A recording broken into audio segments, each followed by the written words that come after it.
Goeiedag, ek is Petrus. Ek wil graag hê jy moet vandag weer opnuut hoor hoe belangrik, ontsaglik belangrik dit is om die woord van God te lees, te leer as jy kan en werklikwaar te verklaar in elke situasie en omstandigheid in jou lewe.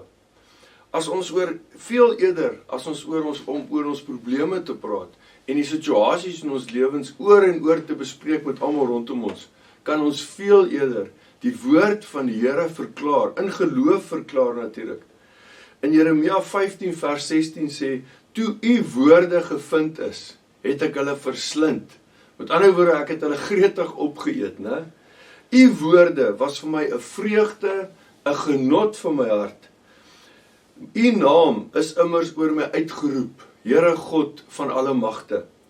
In Hebreërs 4 vers 12 sê die Middelbybel, hy sê, the message God spoke to us in Christ is the most life-giving dynamic influence in us, cutting like a surgeon's scalpel, sharper than a soldier's sword, piercing to the deepest core of human conscience, to the dividing of soul and spirit, ending the dominance of a sensory realm and its neutralizing effect upon the human spirit.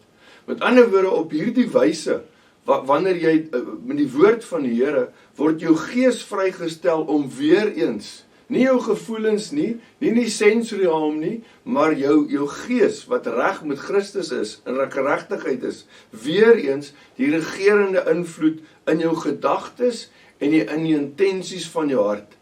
Jy sien, dit is Matteus 4:4, Jesus se eie woorde, is dit onmoontlik om God se plan vir jou lewe is uit te leef deur net brood te eet. Nee, ons moet onsself voed en ons moet onsself vul met die lewende brood. Met die woord van God moet ons onsself vul.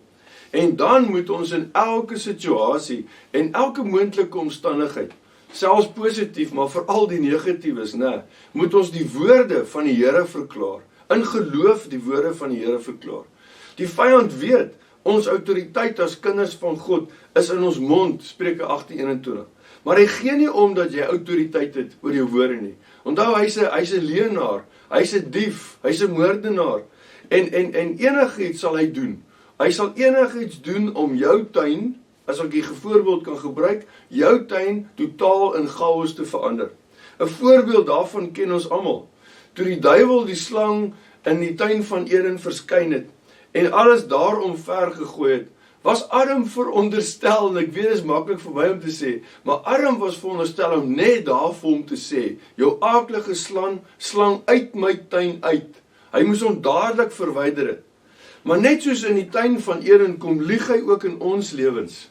En wil hy hê dat jy moet glo en die hele tyd praat oor jou probleme, oor siekte, oor gebreke, verhoudings, en alles wat verkeerd loop in jou lewe, asof jy, veronderstel maar, 'n siekte gevoelenspatoloog is, wat in elke situasie in lewens moet ontleed en oor praat. Nee, ons haal eerder die woord van God aan, en vir siektes en vir gevoelens, en vir ongeloof, en vertwyfel in ons lewens, kom verklaar ons die woord van die Here. En sê ons met ander woorde, uit my tuin uit. Jy het nie 'n plek in my lewe, of in my familie, my kinders se lewens nie. Jy kan vir die vyand sê, die bure se kat moes jou ingedra het, maar ek sê vir jou, gaan uit my tuin uit. Daarom, in steede van om oor al ons probleme te praat, kyk die groot dinge wat die Here vir ons gedoen het. Besef, die Here het vir ons groot dinge gedoen, en hy sal dit weer vir ons doen.